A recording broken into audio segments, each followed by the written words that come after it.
नमस्कार किसान साथियों। आज बात करते हैं कि किसानों के मन में संशय होता है कि 18-18 का उपयोग करें या फिर 19-19 का उपयोग करें। इस बात में संशय क्यों होता है?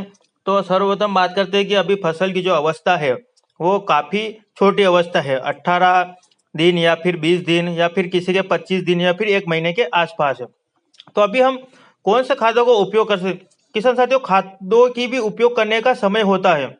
आप ऐसा ना हो बाद में उपयोग करने वाला अभी उपयोग कर ले और अभी उपयोग करने वाला बाद में उपयोग करे, ऐसा नहीं। फसल को अभी 3 मुख्य पोषक तत्वों की आवश्यकता होती है: नाइट्रोजन, फास्फोरस और पोटाश। हालांकि इनकी पूर्ति आप डीएपी या फिर 12-32-16 इनसे भी कर सकते हैं, लेकिन इनको लगने में काफी समय लगेगा। लेकिन पौधे को अभी आवश्यकता है। बोलते हैं ना कि अगर घर की नींव अच्छी होगी तो घर मकान भी अच्छा बनेगा। तो वैसे ही अगर आप छोटी छोटी चीजों का ध्यान रखेंगे तो आपकी फसल भी अच्छी होगी, और अगर फसल अच्छी होगी तो उसमें बीमारियों का अटैक भी नहीं होगा।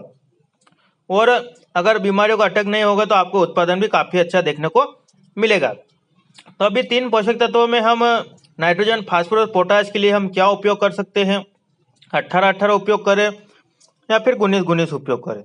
लेकिन किसान साथियों के बारे में आपको अंतर बताएंगे। अभी जो मुख्य और बातें हैं उसके बारे में बातें करते हैं। बात करें तो ये दोनों 18-18 और 19-19 जल में घुलनशील है, जो पौधों को जल्दी अवेलेबल हो जाएगा और पौधे की ग्रोथ भी काफ़ी अच्छी देखने को मिलेगी, क्योंकि पौधे को तीनों पोषक तत्व की आवश्यकता है और तीनों की पूर्ति हो जाएगी। जैसे जैसे पौधा बढ़ता जाएगा उससे और अन्य पोषक तत्व की आवश्यकता होगी, जैसे द्वितीय पोषक तत्व और सूक्ष्म पोषक तत्व। और अगर आप शुरुआत से ही फसल का ध्यान रखेंगे तो आपकी फसल भी काफ़ी अच्छा उत्पादन देकर जाएगी। तो 18-18 और 19-19 की बात करें तो दोनों अपनी जगह बेहतरीन है। और 18-18 और 19-19 में बात करें तो 18-18 की बात करते हैं। सर्वप्रथम 18-18 नाइट्रोजन 18%, फास्फोरस 18% और पोटेशियम या फिर पोटाश 18%। इसे सिंचाई ये मतलब कि ड्रिप के माध्यम से भी आप मक्की है या फिर आपके जो बोलते हैं मिर्च या फिर खेती वाली टमाटर है, आप इन खादों का प्याज है या फिर आपके अभी सोयाबीन, मक्का, मूंगफली, इनमें आप इनका उपयोग कर सकते हैं। इनको आप फूल आने से पहले इन खादों का उपयोग कर सकते हैं। नाइट्रोजन की बात करें, नाइट्रोजन पत्तियों के विकास के लिए काफ़ी अच्छा रहता है। और फास्फोरस फूल और कलियां और जड़ों का विकास अगर अच्छा होगा, फास्फोरस अगर जड़ों का विकास अच्छा होगा तो आपका पौधा भी अच्छा चलता रहेगा।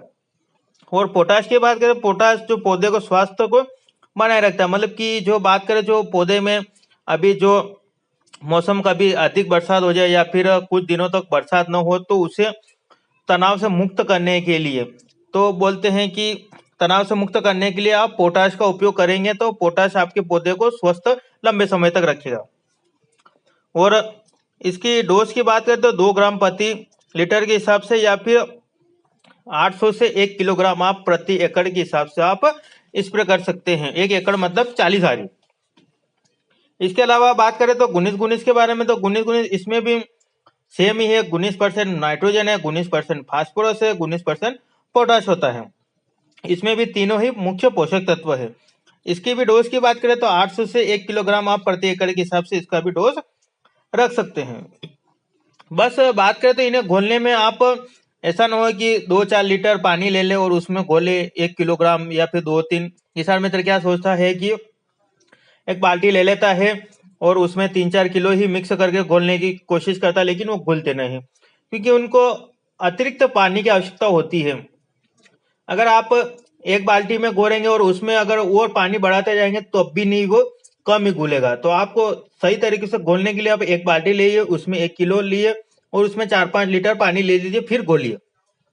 फिर अगले खाद के लिए दूसरा खोलना हो तो फिर ऐसा करिए। तो ऐसा करते करते आपके वो घुल जाएगा। या फिर आप जो दवाई का टैंकर होता है उसी में अगर 2-3 थैली डालेंगे तो वो घुल जाएगा, क्योंकि पानी की मात्रा ज्यादा होती है तो वो घुल जाएगा। तो इसके अलावा 18-18, 19-19 इनमें पोषक तत्व 18% है और 19-19 में 19% है। इसके अलावा मुख्य एक डिफरेंस भी है जिसकी बात करें तो जो आप मिट्टी परीक्षण कराते हैं अपने मध्य प्रदेश, राजस्थान, इनमें तो आप सबसे ज़्यादा देखते हैं कि आपके अब जो इधर है बात करें तो मिट्टी परीक्षण में सबसे ज्यादा सल्फर या फिर इसके बाद जिंक की कमी बताता है।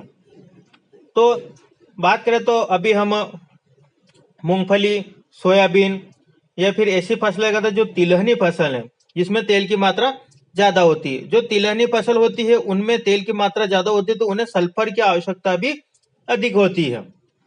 तो सल्फर की आवश्यकता अधिक होगी, तो अगर सल्फर आपके पौधे को शुरुआत से ही प्राप्त होगा तो आप सोच सकते हैं कि आपके जो दाने निकलेंगे मूंगफली या फिर सोयाबीन के, तो वो काफी अच्छे तेल की मात्रा में होंगे। तो अगर तेल की मात्रा में होंगे तो आप मंडी ले जाएंगे तो उसका भाव भी आपको काफी अच्छा देखने को मिलेगा। बात करें तो 18-18 में आपको अतिरिक्त एक सल्फर मिलता है जो 6% होता है। 18 नाइट्रोजन, 18 फास्फोरस, 18 पोटाश और 6% आपको सल्फर मिलता है। ये आपको 19-19 पे नहीं मिलता है। बात करें तो सल्फर एक फंगीसाइड का काम भी करता है। जो आपके जमीन में फंगस होती है या फिर पौधे के ऊपर फंगस होती है, तो सल्फर एक फंगीसाइड का भी रोल अपनाता है। बात करें तो आप 18-18 इफ्को को ले सकते हैं, तो आपको 140 रुपए के आसपास आपको इफ्को का 1 किलो 18-18 मिल जाएगा। और अगर आप 19-19 लेना सकते हैं तो आपको 145 रुपए से 160 रुपए के आसपास आपको 19-19 मिल जाएगा। तो आप कोई सी भी कंपनी का ले सकते हैं, तो आपको कोई से भी कंपनी का लेंगे तो आपको 18-18 और 19-19 मिल जाएगा। ये दोनों प्रोडक्ट आपको कई कंपनियों में भी मिल जाएगा। किसान साथियों, 18-18 किसान मित्रों को अंतर नहीं पता है तो उसके बारे में बताया है कि 18-18 में आपको सल्फर भी मिलता है, तो आपके सल्फर का काम भी करेगा।